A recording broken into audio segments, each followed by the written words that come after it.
Hi, I'm Karla Kam, designer for Auntie's Beads, and I'll be demonstrating how to make a wire cuff bracelet. The materials used in this project are 18 gauge and 20 gauge wire and 10 millimeter glass beads. The first thing we're going to do is cut our wire into the lengths that we need. I'm cutting one piece of 18 gauge wire into 16 inches. And this is going to be the core piece of our bracelet. And then I'm cutting two pieces of 20 gauge wire to 18-inch pieces. The first thing we're going to do is add an eye to the end of the 18 gauge piece, which is where our hook is going to hook into. Any bead that you can get to fit on the 18 gauge wire will work for this bracelet. So what I'm going to do now is I'm going to place the wire at the back of my pliers and bring it around and make an eye. And then I'm going to take it and straighten it out a little bit. And this is what our hook is going to hook into. Then I'm going to take a piece of the 20 gauge wire and we're going to wrap it around the 18 gauge wire just a couple of times. And it doesn't have to be perfect, and you can use your pliers to straighten up the coil. And then we're going to trim the excess. And then we're going to wrap the other piece of wire as well in the same manner. I'm going to wrap it around 2 to 3 times, and you be sure and do it on the opposite side.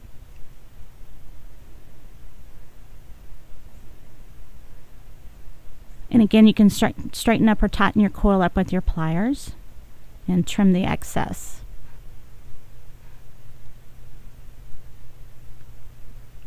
Now we're ready to string on our beads to the core piece of wire, and then we're going to use the 20 gauge wires to wrap around it.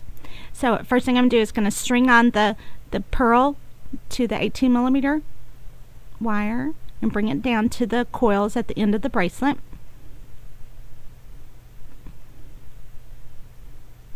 And then what we're simply going to do now is take our 20 gauge, one of our pieces of 20 gauge wire, and we're just going to wrap it below the bead like 1 to 2 times until you bring it back to where it started.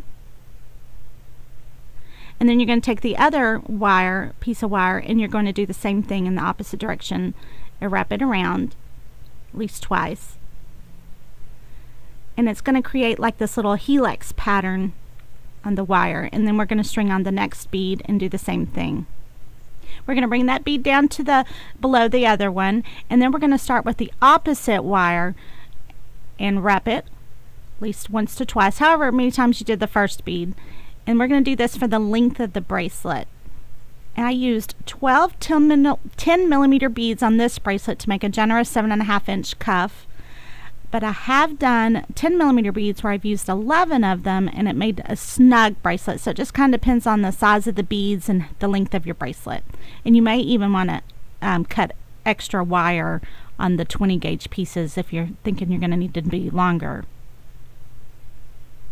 You can manipulate the wires around the beads as you go.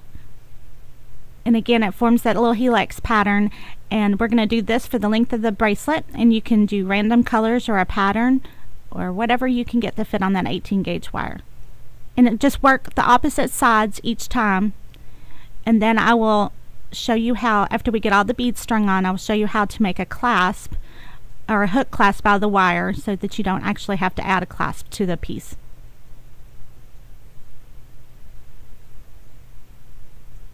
So continue this until you get all your beads onto the wire, and you can make adjustments to the wires around it as we go. And then we'll learn how to make the hook. Now that we've got the bracelet completed, or I've got the last bead on, and I'm almost to the end of my wire there on the end, so this is when I say we might want to cut that a little bit longer just so that we have enough room. But I think it depends on how many or how big your loops are around the beads as you go, and I probably got a little excessive. But this is going to measure right at 7 inches, whereas where I like it. So I'm just going to take the little short piece of wire, and I'm going to wrap it around the core, and I'm just going to use my pliers to help me get it around. We still have plenty to work with. And then I'm also going to do the same thing with the other side.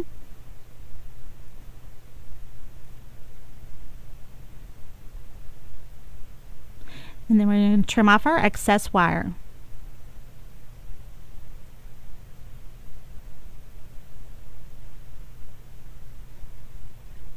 and tuck any tails in with your chain nose pliers so that they don't stick out. And this is where we're going to create the hook using the core piece of wire that's left over. Now we're going to make some little free-form loops and circles, make it as simple or as elaborate as you like. This is when we create the hook, and it's going to be pretty much different for every piece that you do, I would imagine.